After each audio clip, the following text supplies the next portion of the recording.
guys, for today's vlog, tinolang manok naman po ang lutuin natin ngayon. Dito nga rin po pala, ginisa ko na nga rin po pala dyan yung mga luya. At isusunod ko na nga rin po pala dyan yung mga bawang. At yung sibuyas. At nung okay na nga rin po pala sa pagisa, sinunod ko na nga rin po pala dyan yung mga manok. Gigisahin lang din po natin yung mabuti.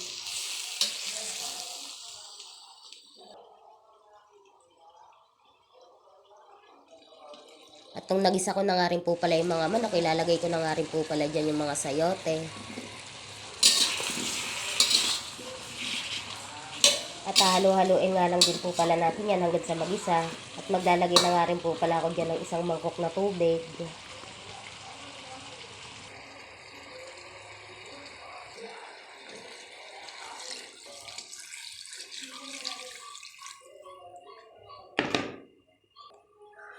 At ayan, nahantayin nga lang din po pala natin kumulo yan.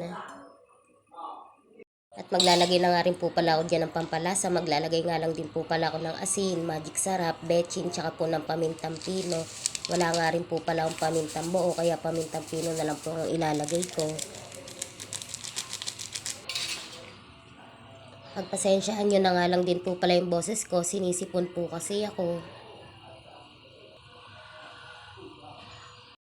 At nung kumulo na nga rin po pala, maglalagay na nga rin po pala ako dyan ng mga dahon ng sili. Sandali na nga lang din po at maluluto na po yan.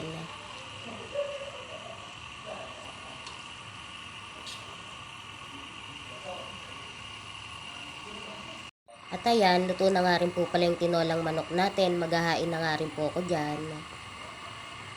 Kain po tayo. Please like, share, and subscribe po. Thank you po.